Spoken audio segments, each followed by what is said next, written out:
Hi everyone, hope we're all good. Not done a video for a while. I think I say that on all the videos at the moment, but I've not done one for a while. So here we go. A few people asked me about tyres and additives. So we're going to do a quick, I always say quick video and it always turns out to be half an hour, so I do apologise. So I'll try and be as concise as I can. There's lots of good videos around at the moment. I think there's a few people that have been doing that. One of them I would recommend is a guy called Stu Cartwright. Very popular outgoing chap on the RC scene in the UK, 112th and lots of other things.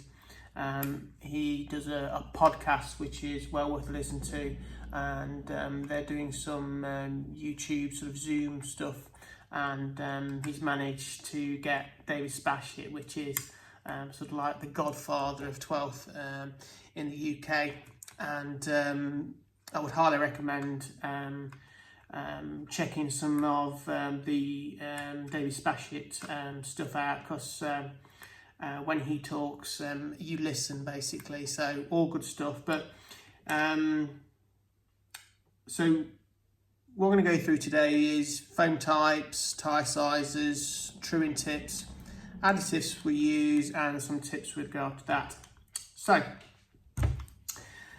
tyres, foams, I suppose. Now, anybody new into the hobby,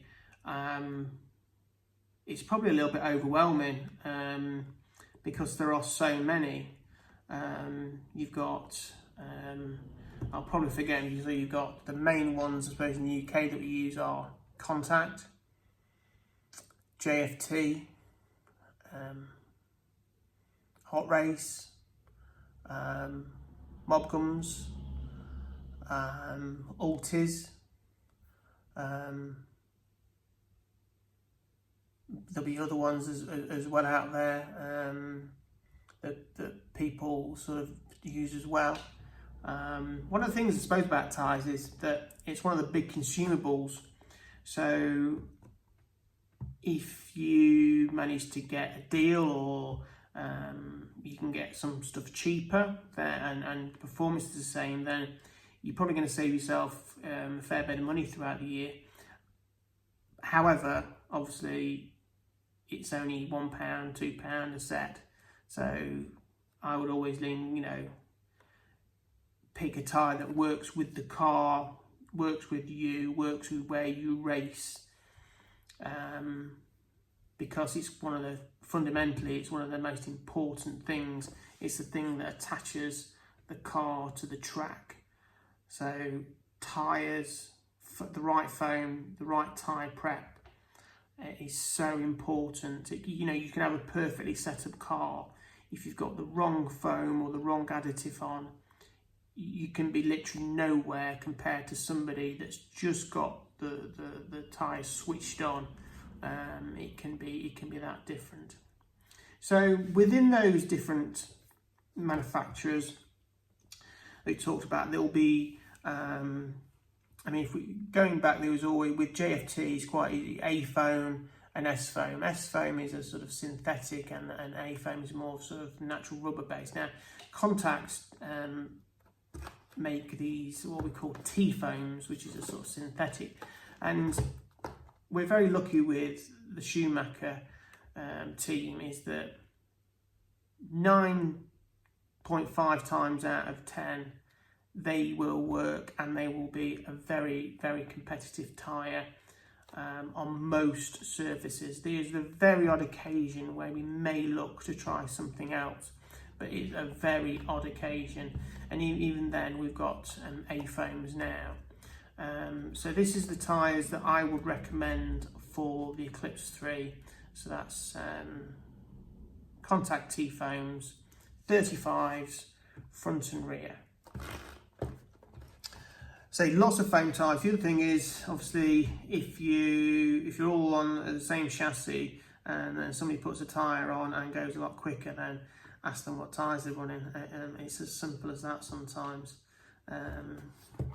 So these are the tyres fresh out of the box. So it's there's quite a lot of foam on there. It's 46 millimeters, this total diameter. So if you were just to bolt those on the car and run it, same with the fronts as well. They're 44 mil on there. So if you were just to bolt them straight out the packet on the car, what's wrong with that? So the car isn't going to handle anywhere near as nicely with a big tyre. There's lots of movement on the foam, especially sort of obviously the rear. There's quite a lot of depth there. It's just like when you see a sports car and the tyre is sort of like the ratio of width to depth is always very, very small, the depth of the tyre. So how I normally go about it is, obviously foam is money though. Obviously the more foam you take off from a new set, the less runs you're going to get out of it. So it's always a fine balance. I mean, at the Worlds we were taking, because they were all one run tyres essentially, we were taking brand new 46 millimeter tyres out of the box, and I was truing the rears down to 41 and the fronts down to 40. Some people might be going a little bit bigger, a little bit smaller, but it did seem a massive waste of money. However, it was the Worlds, it was just a one run. You had to get a minimum, I think, of 12 sets, so you may as well have just gone for it. So we drew them down to a size for me which is a balance of performance and economics, I suppose. And I tend to end up with the rears at about just over 43.25, and the fronts at 42.25. So I go to club, I run them at club, and obviously they get smaller with the wear each run. The tyres, the rears probably go down by 0.3, 0.4, and the same with the fronts per run. So as I go through, you might be able to see this packet here with all the little crossings out. So after I've done the runs, I get all the tyres, and then I match them up, and then I write the size of the tyre down. So that's what all this writing is, and hopefully I get to a tyre which you can see the difference there. This one here would be a tyre that I would be wanting to put on at a national, because it's a nice, it's going to give me maximum performance over a straight out of the box tyre. Now you can see this massive significant difference. Obviously when you put those tyres, we change all the ride height spacers to compensate for the different sizes in tyres as they get smaller. So we want to end up maximum performance. If you want to save a bit of money, 43 and a bit. If you want maximum performance, 41 rears, 40 fronts is generally where I aim for. There might be certain situations where that isn't the case, but generally that's what we want. We normally have a difference between the front and the rear, or the stagger of the car. I normally aim for about a millimetre difference, so that the fronts are a millimetre smaller.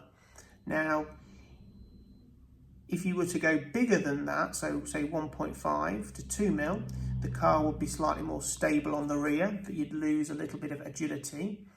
and then if you go smaller than that, say 0.5 or even no difference between the front two, you'll have a lot more aggressive car, but it'll be more difficult to drive. So again, it's finding the sweet spot for you and the track and the carpet that you're running at. Just a quick note on here as well. You can see when it's straight out of the box, there's quite the edge on it. There we go. So the curve, the rounding on the edge. Basically, the rounder you go, so the bigger the curve, the softer the handling will be, and the straighter, the more edgy it will be. So again, that's when you start sort of truing them sort of down. So again, and the other thing as well with the truer, you want them to look like they came out of the packet or they've just come off on a run. You don't want, you want a nice smooth surface on the tyre. I use a CRC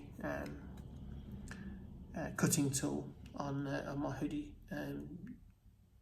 truer. If you haven't got one of those, maybe just leave them, say maybe 0.1 bigger, and then just get your the sandpaper or the file that you're doing the rounding with, and maybe just use that to try and take away some of the roughness. But really, ideally, you'd want them to look like they came out of the packet or they've just come off on a run. That's how they should. That's how the surface should look. So that's tyres.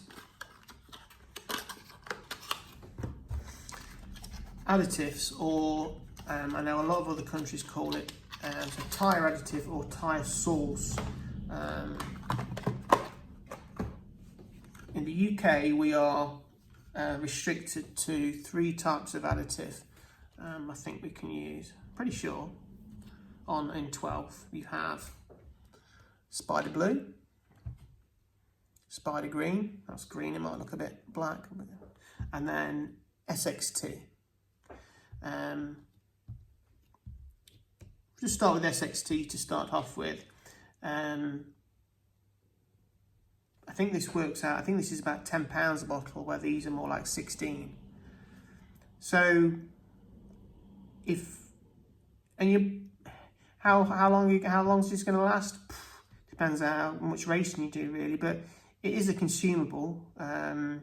So it is something that, say you were racing once a week, that might last you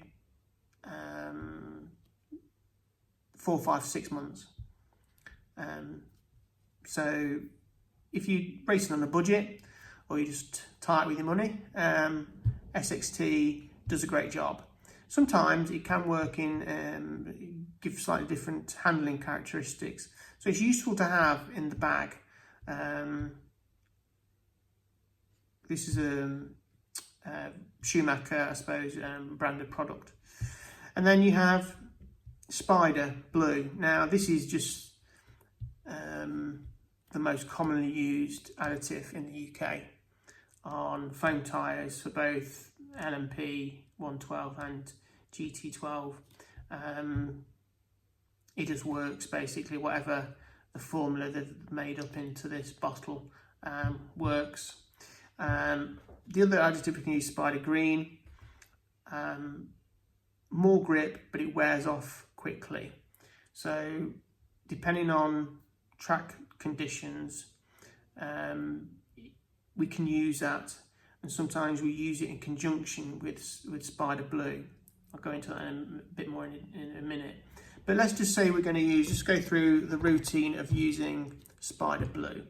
So Spider Blue, on the rears, a full coat the whole of the tyre, make sure it's all got additive on it, and soak time anywhere from 25 minutes up to an hour, depending on track conditions.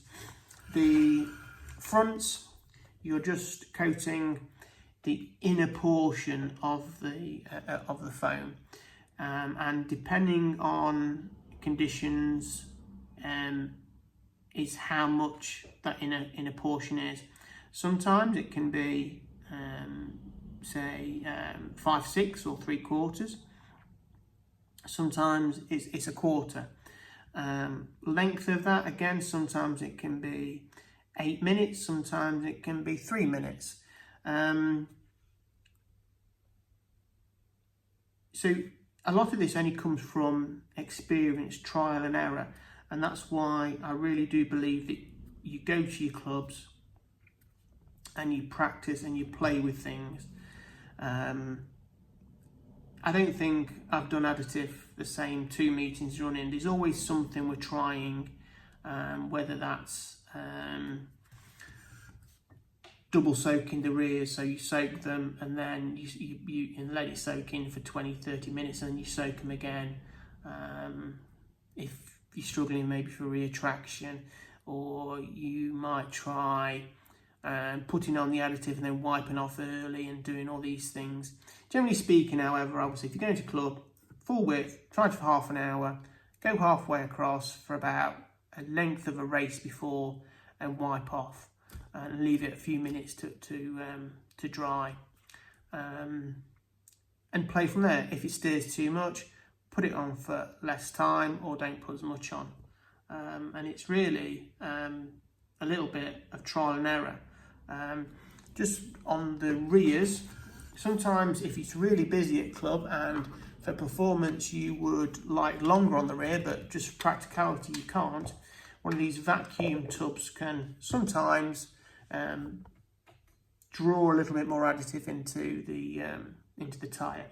That's the theory. I'm sure some people would disagree, but one thing, it just keep everything nice, and you would coat the tyres as normal, vacuum it, and then just put it to the side, and then when you're ready to go on, you're putting your tyres in, and then you're doing them for the following race. So it means the tyres just get a little bit longer to juice up.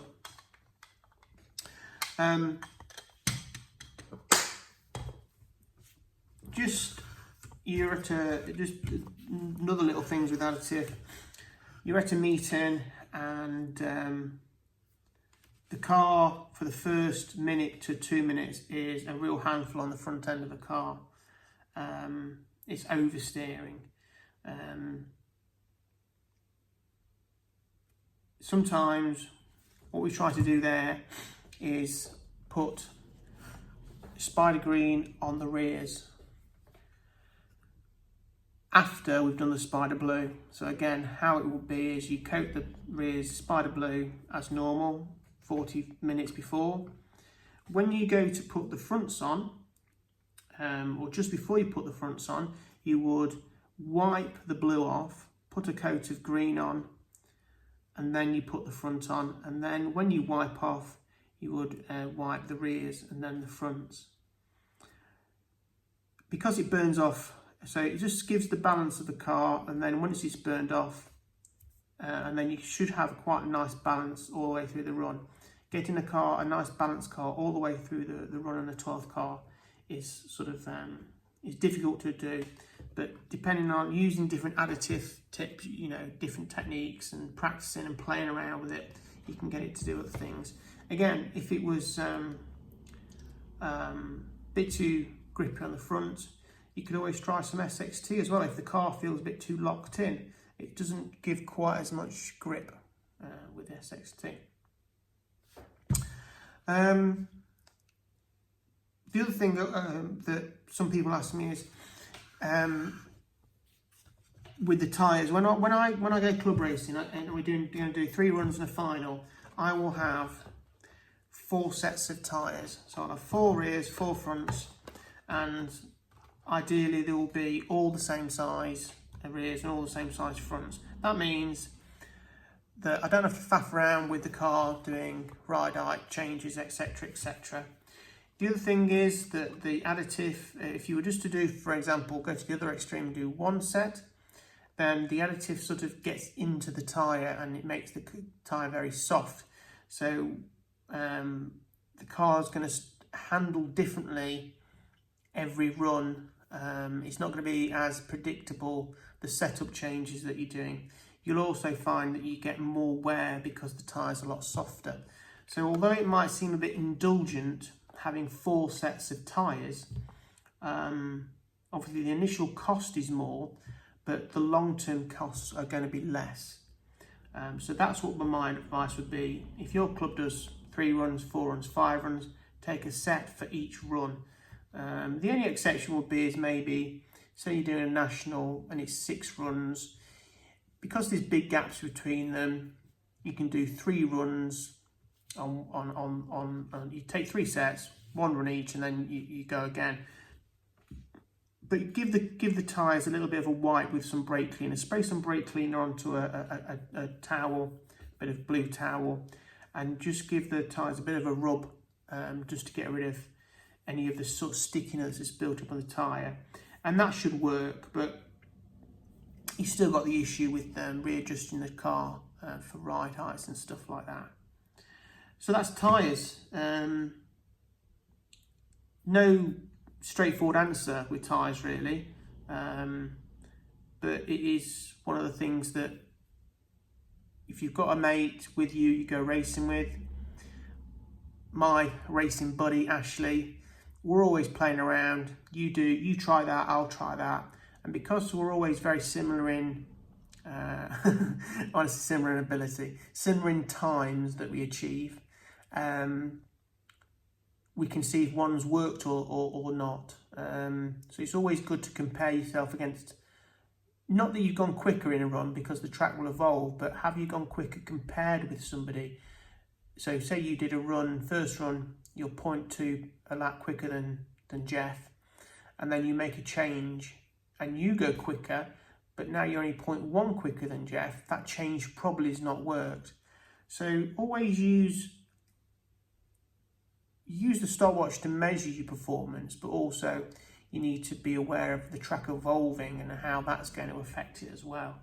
And that's why, again, the more people that's in your club, and you're generally going to find someone that's a very similar ability to you, and you can measure yourself against them, and you can see whether setup changes or additive, the way you've done additive works as well. Has your car been consistent all the way through the run? These are the things you need to be thinking about after your run, and then you can make a change for the next run, and go from there. Generally, like I say, we start off, I would start off at about, if you've never been to a club before, rears for half an hour, 40 minutes, fronts halfway across for sort of 6-7 minutes, and then go from there really. Modify the additive times and widths accordingly. I'll put the link to Stu Cartwright's, so it's called the On Road podcast. Again, lots of really good stuff there, and again the bonus of having Dave Spashit talking sense in between Stu Cartwright's ramblings is good. Right, I think there's probably another video coming out over the next day or so as well, so bit of a bonus. Take care everybody, see you soon.